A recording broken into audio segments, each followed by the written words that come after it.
ಮೀನುಗಾರರಿಗೆ ಅನುಕೂಲವಾಗುವ ರೀತಿಯಲ್ಲಿ ಅಳವೆಯ ಹೂಳೆತ್ತುವ ಕಾರ್ಯವಾಗಬೇಕು. ಕೇವಲ ಕಾರ್ಯಕ್ರಮ ಚಾಲನೆ ಸೀಮಿತವಾಗಬಾರದೆಂದು ಕುಮಟಾ ಕ್ಷೇತ್ರದ ಶಾಸಕ ದಿನಕರ್ ಶೆಟ್ಟಿ ಹೇಳಿದರು. ಗೋಕರ್ಣ ತದ್ದಡಿ ಬಂದರಿನ ಅಳವೆ ಭಾಗದಲ್ಲಿ 2,65,00,000 ರೂಪಾಯಿ ವೆಚ್ಚದ ಹೂಳೆತ್ತುವ ಕಾರ್ಯಕ್ಕೆ ಚಾಲನೆ ನೀಡಿ ಮಾತನಾಡಿದ ಅವರು, ಆಳದ ಸಮುದ್ರಕ್ಕೆ ಹೋಗುವ ವೇಳೆ ಬೋಟ್ ಸಾಗಲು ಹೂಳು ತುಂಬಿ ತೊಂದರೆಯಾಗುವ ಬಗ್ಗೆ ಮೀನುಗಾರರು ಹಲವು ವರ್ಷಗಳಿಂದ ಮನವಿ ನೀಡುತ್ತಿದ್ರು.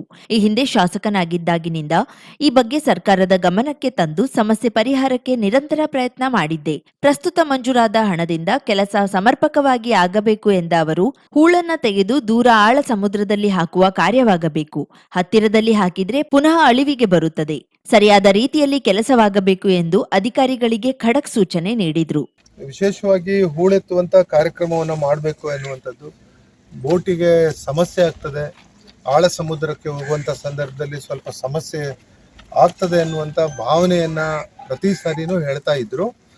2008ರಲ್ಲಿ ಶಾಸಕನಿದ್ದಾವಾಗಲೂ ನಾನು ಈ ಒಂದು ಕಾರ್ಯ ಮಾಡಿದ್ದೆ. ಆದರೆ ನನಗೆ ಸಮಾಧಾನ ಇಲ್ಲ ಅನ್ನುವಂಥದ್ದನ್ನು ನಿನ್ನೆ ಸಹ ನಾನು ರಾಠೋಡ್ ಅವರಿಗೆ ಹೇಳಿದ್ದೇನೆ.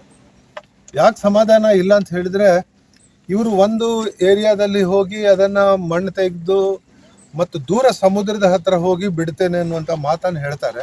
ಆದರೆ ಎಷ್ಟು ದೂರ ಇವರು ಹಾಕ್ತಾರೆ ಅದರ ಮೇಲೆ ಅವಲಂಬಿಸ್ಕೊಂಡು ಉಂಟು ಅನ್ನುವಂಥದ್ದನ್ನು. ಇವ್ರು ಏನು ಮಾಡ್ತಾರೆ, 1-2 ದಿನ ಸರಿಯಾಗಿ ಕಾಮಗಾರಿ ಮಾಡ್ತಾರೆ. ವಾರದ ನಂತರ ಅದನ್ನು ತೆಗೆದು ಅಲ್ಲೇ ಹತ್ತಿರದಲ್ಲಿ ಎಲ್ಲಿ ಅಳವೆ ಅಲ್ಲೇ ಹಾಕುವಂಥದ್ದನ್ನು ಮಾಡ್ತಾರೆ ಅನ್ನುವಂಥದ್ದನ್ನು ನಾನು ರಾಠೋಡ್ ಅವರ ಗಮನಕ್ಕೆ ತಂದಿದ್ದೇನೆ. ಆಗ ಆಗಬಾರ್ದು ಅನ್ನುವಂಥದ್ದು. ಯಾಕೆಂತ ಹೇಳಿದ್ರೆ ಅವ್ರಿಗೂ ಅನುಕೂಲ ಆಗಲಿ. ಆದರೆ ಏನು ಸರ್ಕಾರದ ಮೂಲ ಉದ್ದೇಶ ಇದೆ, ಮೀನುಗಾರರಿಗೆ ಬೋಟ್ ಹೋದಂಥ ಸಂದರ್ಭದಲ್ಲಿ ಅವ್ರಿಗೆ ಸಮಸ್ಯೆ ಆಗಬಾರ್ದು ಎನ್ನುವಂಥ ನಿಟ್ಟಿನಲ್ಲಿ ಯಾವ ರೀತಿಯಾಗಿ ನೀವು ರಾಠೋಡ್ ಅವರು ಕೆಲಸ ತಗೊಳ್ತೀರಿ ಅನ್ನುವಂಥದ್ರ ಮೇಲೆ ಇದೆ. ಇಲ್ಲ ಅಂತ ಹೇಳಿದ್ರೆ ನಾನು ಹೇಳಿದ್ದೇನೆ ನಿಮಗೆ, ಮತ್ತೆ ಈ ಯೋಜನೆಯನ್ನ ಸರ್ಕಾರ ತರಬಾರದು ಅನ್ನುವಂಥದ್ರ ಬಗ್ಗೆ ನಾನು ಹೇಳಬೇಕಾಗ್ತದೆ ಅನ್ನುವಂಥದ್ದನ್ನ. ಬಂದರು ಇಲಾಖೆ ಇಂಜಿನಿಯರ್ ಜಿಎಂ ರಾಥೋಡ್, ಮೀನುಗಾರಿಕೆ ಇಲಾಖೆ ಸಹಾಯಕ ನಿರ್ದೇಶಕ ರಾಜೇಶ್ ಸಜ್ಜನ್, ತದ್ದಡಿ ಮೀನುಗಾರರ ಸಹಕಾರಿ ಸಂಘದ ಅಧ್ಯಕ್ಷ ಮಹೇಶ್ ಮೂಡಂಗಿ, ಉಪಾಧ್ಯಕ್ಷ ನಾಗರಾಜ್ ಅಂಬಿಗ, ಸಂಘದ ನಿರ್ದೇಶಕರು ಬಿಜೆಪಿಯ ಗಣೇಶ್ ಪಂಡಿತ್, ಗ್ರಾಮ ಪಂಚಾಯತ್ ಮಾಜಿ ಸದಸ್ಯ ಮೋಹನ್ ಮೂಡಂಗಿ, ಉಮಾಕಾಂತ್ ಹೊಸಕಟ್ಟ, ಸ್ಥಳೀಯ ಮೀನುಗಾರರು ಉಪಸ್ಥಿತರಿದ್ದರು. ಕರಾವಳಿ ಮುಂಜಾವು ಡಿಜಿಟಲ್ ನ್ಯೂಸ್, ವಿನಾಯಕ್ ಶಾಸ್ತ್ರಿ, ಗೋಕರ್ಣ. ಸರಿಯಾಗಿ ಲಕ್ಷ್ಯ ಕೊಟ್ಟು ನೀವು ಮತ್ತು ನಮ್ಮ ಪಟ್ಗಾರ್ ಅಸಿಸ್ಟೆಂಟ್ ಇಂಜಿನಿಯರ್ ಏನಿದ್ದಾರೆ ಅವರಿಬ್ರು ಸ್ವಲ್ಪ ಲಕ್ಷ್ಯ ಹಾಕಬೇಕು. ನಿಮ್ಗೆ ಹೆಚ್ಚು ಲಕ್ಷ್ಯ ಹಾಕ್ಲಿಕ್ಕೆ ಆಗದೆ ಇದ್ರೆ ಪಟ್ಗಾರರು ಇಲ್ಲೇ ಇರಬೇಕು, ಅವ್ರು ಏನು ಮಾಡ್ತಾರೆ ಅನ್ನುವಂಥದ್ದನ್ನ ತಿಳ್ಕೊಳ್ಬೇಕು. ಒಂದು ಕೆಲಸ ಮಾಡಿದ ನಂತರ ಅದ್ರ ಪ್ರಯೋಜನ ಸಾರ್ವಜನಿಕರಿಗೆ ಸಿಗಬೇಕು. ಸುಮ್ಮನೆ ಬಂದ್ರಿ, ನಾವು ಶೋ ಮಾಡಿದ್ವಿ ಹೋದ್ವಿ ಅಂತ ಹೇಳೋ ಕೆಲಸ ಆಗಬಾರ್ದು. ಇದು ನನ್ನ ಒಂದು ನಿಲುವಿದೆ. ಆ ನಿಲುವಿನ ಪ್ರಕಾರ ನೀವು ಕೆಲಸ ಮಾಡಬೇಕು ಅನ್ನುವಂಥ ಒಂದು ಒತ್ತಾಯವನ್ನು ಈ ಒಂದು ಸಂದರ್ಭದಲ್ಲಿ ನಾನು ಮಾಡಲಿಕ್ಕೆ ಬಯಸ್ತಾ ಇದ್ದೇನೆ ಅನ್ನುವಂಥ ಮಾತನ್ನು ಹೇಳ್ತಾ ಇದ್ದೇನೆ. ನಮಸ್ಕಾರ. ಫೆಬ್ರವರಿ 22ರಂದು ಕಾರವಾರಕ್ಕೆ ಮುಖ್ಯಮಂತ್ರಿ ಸಿದ್ದರಾಮಯ್ಯ ಆಗಮಿಸಿ ಕಾರವಾರ ಕ್ರಿಮ್ಸ್ 450 ಹಾಸಿಗೆಗಳ ಆಸ್ಪತ್ರೆ ಕಟ್ಟಡ ಉದ್ಘಾಟಿಸುತ್ತಿರುವ ಹಿನ್ನೆಲೆಯಲ್ಲಿ ಕಾರವಾರ ನಗರಸಭೆಯವರು ಈ ಸುತ್ತಮುತ್ತಲ ಪ್ರದೇಶದ ಎಲ್ಲಾ ರಸ್ತೆಗಳ ಪಕ್ಕದಲ್ಲಿರುವ ಗೂಡಂಗಡಿಗಳನ್ನು ತೆರವು ಮಾಡಿದ್ದಾರೆ. ಈ ಬಗ್ಗೆ ಕರಾವಳಿ ಮುಂಜಾವು ಡಿಜಿಟಲ್ ನಗರಸಭೆಯ ಆರೋಗ್ಯ ನಿರೀಕ್ಷಕ ಸುನೀಲ್ ರನ್ನ ವಿಚಾರಿಸಿದಾಗ, ಮುಖ್ಯಮಂತ್ರಿಗಳ ಭೇಟಿಯ ಕಾರಣಕ್ಕೆ ರಸ್ತೆ ಪಕ್ಕದ ಗೂಡಂಗಡಿಗಳನ್ನು ಸ್ಥಳಾಂತರಗೊಳಿಸಲಾಗಿದೆ, ತೆರವು ಮಾಡಿಲ್ಲ. ನಂತರದಲ್ಲಿ ಮೊದಲಿದ್ದ ಸ್ಥಳದಲ್ಲೇ ಗೂಡಂಗಡಿಗಳಿಗೆ ಅವಕಾಶ ಕಲ್ಪಿಸಲಾಗುವುದು ಎಂದಿದ್ದಾರೆ. ನಗರದ ಕ್ರಿಮ್ಸ್ ಆಸ್ಪತ್ರೆ ಎದುರಿನ ರಸ್ತೆ, ಮಾಲಾದೇವಿ ಮೈದಾನದಿಂದ ಡಾಕ್ಟರ್ ಪಿಕಳೆ ರಸ್ತೆವರೆಗೆ ಜಿಲ್ಲಾ ಪಂಚಾಯತ್ ಎದುರಿನ ರಸ್ತೆಯ ಗೂಡಂಗಡಿಗಳನ್ನು ಸ್ಥಳಾಂತರಿಸಲಾಗಿದೆ ಎಂದು ತಿಳಿಸಿದ್ದಾರೆ. ಕ್ರಿಮ್ಸ್ ಎದುರಿಗೆ ಪೆಟ್ಟಿಗೆ ಅಂಗಡಿಗಳಲ್ಲಿ ದೊರಕುತ್ತಿದ್ದ ದೋಸೆ, ಇಡ್ಲಿ, ವಡಾ, ಚಹಾಗಳು ಕ್ರಿಮ್ಸ್ ಆಸ್ಪತ್ರೆಯಲ್ಲಿ ದಾಖಲಾದ ಒಳ ರೋಗಿ ಹಾಗೂ ಐಸಿಯುದಲ್ಲಿ ದಾಖಲಾದ ರೋಗಿಗಳ ಸಂಬಂಧಿಕರ ಹೊಟ್ಟೆ ತುಂಬಿಸುವ ತಾಣವಾಗಿತ್ತು. ಸದ್ಯಕ್ಕೆ ಫೆಬ್ರವರಿ 22ರವರೆಗೆ ಇಂತಹ ರೋಗಿಗಳ ಸಂಬಂಧಿಕರು ಮನೆಯಿಂದಲೇ ತಿಂಡಿ ತಿನಿಸು ಕಟ್ಟಿಕೊಂಡು ಬರುವುದು ಅನಿವಾರ್ಯವಾಗಿದೆ.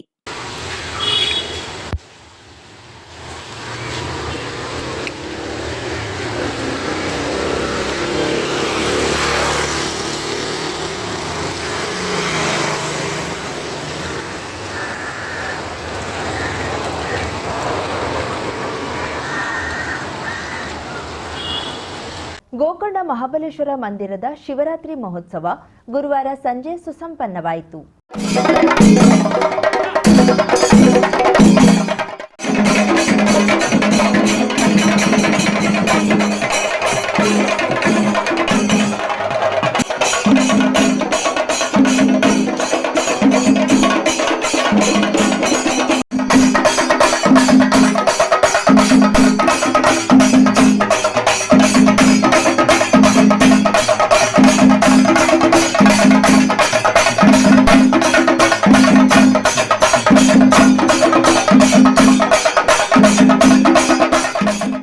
9 ದಿನಗಳ ಕಾಲ ದೈವಿಕ ಕಾರ್ಯ, ಹೋಮ, ಹವನ, ಯಾಗಶಾಲೆಯಲ್ಲಿ ವಿಶೇಷ ಪೂಜೆ, ನಿತ್ಯ ಉತ್ಸವ, 3ನೇ ದಿನದಿಂದ ಪುಷ್ಪರಥೋತ್ಸವ, ಸಣ್ಣ ರಥೋತ್ಸವ, ಮಹಾರಥೋತ್ಸವ ವಿಜೃಂಭಣೆಯಿಂದ ನಡೆಯಿತು. ಕೊನೆ ದಿನವಾದ ಗುರುವಾರ ಯಾಗಶಾಲೆಯಲ್ಲಿ 9 ಕುಂಡಗಳಲ್ಲಿ ಅಧಿವಾಸ ಹೋಮ, ಚೂರ್ಣೋತ್ಸವ ನಡೆಯಿತು.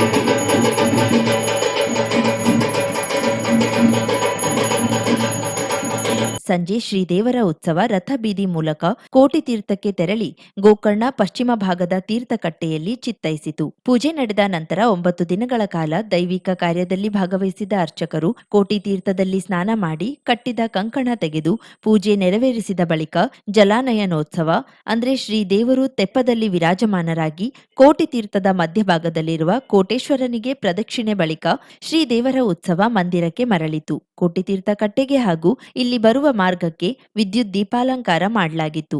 ಇದರ ಜೊತೆ ಜಲಾಯನೋತ್ಸವದ ವೇಳೆ ಹಣತೆ ದೀಪದಿಂದ ಬೆಳಗಿದ್ದು ಸಹ ಎಲ್ಲರನ್ನ ಆಕರ್ಷಿಸಿತು. 9 ದಿನಗಳ ಮಹೋತ್ಸವದಲ್ಲಿ ಸಹಕರಿಸಿದ ಸರ್ವರಿಗೂ ದೇವಾಲಯದ ಆಡಳಿತದಿಂದ ಕೃತಜ್ಞತೆ ಸಲ್ಲಿಸಲಾಯಿತು. ಕರಾವಳಿ ಮುಂಜಾವು ಡಿಜಿಟಲ್ ನ್ಯೂಸ್, ವಿನಾಯಕ್ ಶಾಸ್ತ್ರಿ, ಗೋಕರ್ಣ.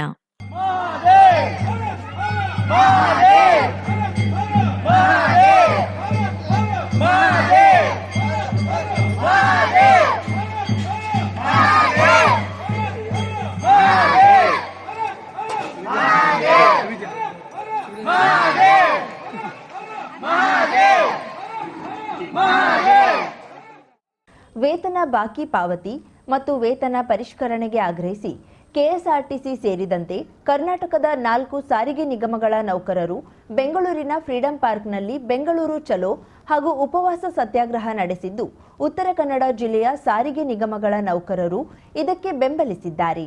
ಬೆಂಗಳೂರು ಚಲೋ ಹಾಗೂ ಉಪವಾಸ ಸತ್ಯಾಗ್ರಹ ನಡೆದಿದ್ರೂ ಕಾರವಾರ ಸೇರಿದಂತೆ ಜಿಲ್ಲೆಯಲ್ಲಿ ಸಾರಿಗೆ ವ್ಯವಸ್ಥೆ ಅಚ್ಚುಕಟ್ಟಾಗಿ ನಡೆದಿದೆ. ಕಾರವಾರದ ಬಸ್ ನಿಲ್ದಾಣದಲ್ಲೂ ಪ್ರಯಾಣಿಕರನ್ನ ಭರ್ತಿ ಮಾಡಿಕೊಂಡು ಬಸ್ಗಳು ಭರಾಟೆಯಿಂದ ಸಂಚರಿಸುವ ದೃಶ್ಯ ಕಂಡುಬಂತು.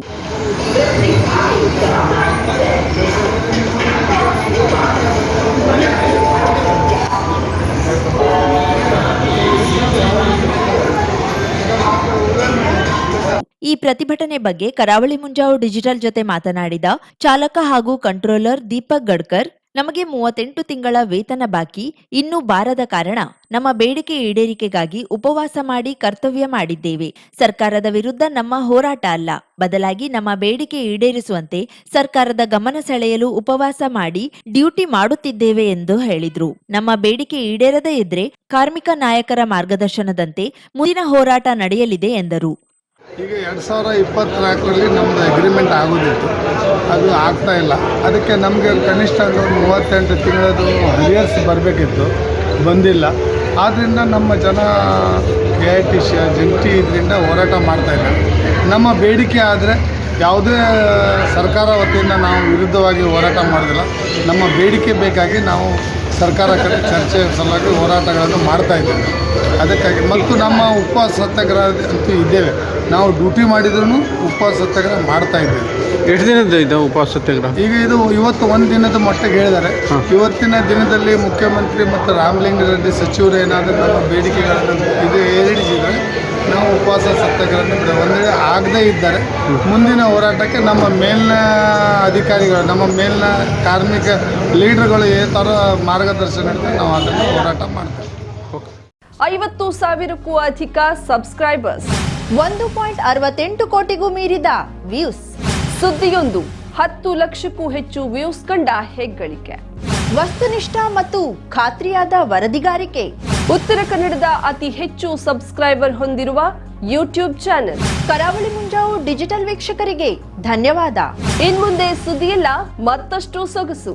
ನಿಮ್ಮಲ್ಲಿಯ ಸಭೆ ಸಮಾರಂಭ, ಅಂಗಡಿ, ವ್ಯಾಪಾರ ಮಳಿಗೆಯ ಸಹಕಾರಿ ಸಂಸ್ಥೆಯ ಶುಭಾರಂಭದ ಕಾರ್ಯಕ್ರಮಗಳ ವಿಸ್ತೃತ ವಿಡಿಯೋ ಸುದ್ದಿ. ಸಂಪರ್ಕಿಸಿ ನಮ್ಮ ಕರಾವಳಿ ಮುಂಜಾವು ಡಿಜಿಟಲ್ ಪ್ರತಿನಿಧಿಗಳನ್ನ.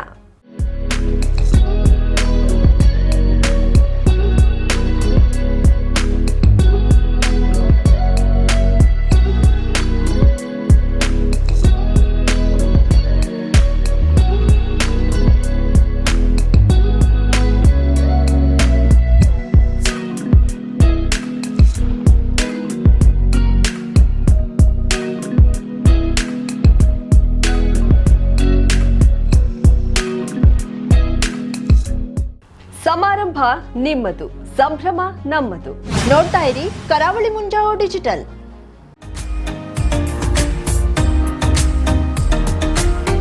ಮಿಲನ್ ಎಂಟರ್ಪ್ರೈಸಸ್ ಬೃಹತ್ ಎಲೆಕ್ಟ್ರಾನಿಕ್ ಹಾಗೂ ಫರ್ನಿಚರ್ ಮಳಿಗೆ. ಉತ್ತರ ಕನ್ನಡ ಜಿಲ್ಲೆಯಲ್ಲೇ ಅತಿ ಹೆಚ್ಚು ಮಳಿಗೆಗಳನ್ನ ಹೊಂದಿರುವ, ಅತಿ ಹೆಚ್ಚು ಸಂತೃಪ್ತ ಗ್ರಾಹಕರನ್ನ ಹೊಂದಿರುವ ಮೂಲಕ ಹೆಗ್ಗಳಿಕೆಗೆ ಪಾತ್ರವಾಗಿರುವ ಏಕೈಕ ಸಂಸ್ಥೆ ಮಿಲನ್ ಎಂಟರ್ಪ್ರೈಸಸ್. ನಮ್ಮ ಮಳಿಗೆಗಳಲ್ಲಿ ಪ್ರಸಿದ್ಧ ಕಂಪನಿಗಳ electronic refrigerator, washing machine, LED TV, ಎಸಿಗಳು ಲಭ್ಯ. ಭಾರತದ ಕರಾವಳಿ ಹವಾಮಾನಕ್ಕೆ ಹೊಂದಿಕೊಳ್ಳುವ ನಂಬರ್ 1 ಬ್ರ್ಯಾಂಡ್ ಆದ ಗೋದ್ರೇಜ್ ಕಂಪನಿಯ ಕಪಾಟು, ಆಫೀಸ್ ಟೇಬಲ್, ಆಫೀಸ್ ಚೇರ್, ಬ್ಯಾಂಕ್ಗಳಿಗೆ ಹಾಗೂ ಚಿನ್ನದ ಅಂಗಡಿಗಳಿಗೆ ಬೇಕಾಗುವ ಸೇಫ್ ಲಾಕರ್ಗಳು ಅತಿ ಕಡಿಮೆ ಬೆಲೆಯಲ್ಲಿ ಲಭ್ಯವಿದೆ. Teak wood sofa set, wooden dining table ಹಾಗೂ ಗ್ರಾಹಕರಿಗೆ ಬೇಕಾಗುವ ಅಳತೆಯಲ್ಲಿ ನಿಮ್ಮ ಮನೆಗೆ ಹೊಂದಿಕೊಳ್ಳುವ ಹಾಗೆ ಫರ್ನಿಚರ್ ಗಳನ್ನ ಮಾಡಿಕೊಡಲಾಗುವುದು. ಕಸ್ಟಮೈಸ್ಡ್ ಕಿಚನ್, ವಾರ್ಡ್ರೋಬ್ ಗಳನ್ನ ಅತಿ ಹೆಚ್ಚು ವರ್ಷಗಳ ಕಾಲ ಬಾಳಿಕೆ ಬರುವ ಹಾಗೆ ವಾರಂಟಿಯೊಂದಿಗೆ ಮಾಡಿಕೊಡಲಾಗುವುದು. ನಮ್ಮಲ್ಲಿ ಡ್ಯೂರಾಫ್ಲೆಕ್ಸ್, ಗೋದ್ರೇಜ್ ಕಂಪನಿಯ memory foam mattress, orthopaedic mattress, spring ಮ್ಯಾಟ್ರೆಸ್ಗಳು ಕಡಿಮೆ ಬೆಲೆಯಲ್ಲಿ ಲಭ್ಯ. ವಿವಿಧ ಕಂಪನಿಗಳ ನವೀನ ಮಾದರಿಯ ಮಿಕ್ಸರ್, ಗ್ರೈಂಡರ್, ಫ್ಯಾನ್, ಕುಕ್ಕರ್, ತವಾ, ಫ್ಲಾಸ್ಕ್, ಮೈಕ್ರೋ ಓವೆನ್ಗಳು ಲಭ್ಯವಿದೆ. 0% ಬಡ್ಡಿಯೊಂದಿಗೆ ಸ್ಥಳದಲ್ಲಿಯೇ ಬಜಾಜ್ ಫೈನಾನ್ಸ್ ನಿಂದ ಸಾಲ ಸೌಲಭ್ಯವಿದೆ. ಮಿಲನ್ ಎಂಟರ್ಪ್ರೈಸಸ್ ನಲ್ಲಿ ಖರೀದಿ ಮಾಡುವ ಗ್ರಾಹಕರಿಗೆ ಡಿಸ್ಕೌಂಟ್ ಮತ್ತು ಗಿಫ್ಟ್ ಜೊತೆಗೆ ಪ್ರತಿ 2,000 ರೂಪಾಯಿಗಳ ಖರೀದಿಗೆ ಒಂದು ಬಂಪರ್ ಲಕ್ಕಿ ಡ್ರಾ ಕೂಪನ್ ನೀಡಲಾಗುವುದು. ಈ ಲಕ್ಕಿ ಡ್ರಾ ನಲ್ಲಿ 7 ಲಕ್ಷದವರೆಗೆ ಬಹುಮಾನ ಗೆಲ್ಲುವ ಅವಕಾಶ ನಿಮ್ಮದಾಗಿರುತ್ತದೆ. ಲಕ್ಕಿ ಡ್ರಾದಲ್ಲಿ 1 ಕಾರ್, 2 ಬೈಕ್ ಮತ್ತು ರೆಫ್ರಿಜರೇಟರ್, ವಾಷಿಂಗ್ ಮಷೀನ್ ಸೇರಿದಂತೆ 30 ಲಕ್ಕಿ ಗ್ರಾಹಕರಿಗೆ ಬಹುಮಾನ ಗೆಲ್ಲುವ ಅವಕಾಶ. ಗ್ರಾಹಕರ ಸಂತೃಪ್ತಿಗೆ ನಮ್ಮ ಮೊದಲ ಆದ್ಯತೆ ಎನ್ನುವುದು ಮಿಲನ್ ಎಂಟರ್ಪ್ರೈಸಸ್ ನ ವಾಕ್ಯ. ಉತ್ತರ ಕನ್ನಡ ಜಿಲ್ಲೆಯ ನಮ್ಮ ಶೋರೂಮ್ಗಳಾದ old Mahalakshmi super market, Mulla stop ಹತ್ತಿರ, ಕಾಜುಬಾಗ್, ಕಾರವಾರ, ಅಗ್ರಿಕಲ್ಚರ್ ಆಫೀಸ್ ಎದುರುಗಡೆ, ಮಾಸ್ತಿಕಟ್ಟೆ ರೋಡ್, ಹೊನ್ನಾವರ, ಸೀಮಾ ಕಾಂಪ್ಲೆಕ್ಸ್ ಹತ್ತಿರ, Moni Basti main road, Bhatkal, Indian bank ಎದುರು, CP Bazar road, Sirsi, JS building, JN road, Dandeli, KS building, Motikeri road, Haliyal. ಇಲ್ಲಿಗೆ ತಪ್ಪದೇ ಭೇಟಿ ನೀಡಿ ಸಂತೃಪ್ತರಾಗಿ.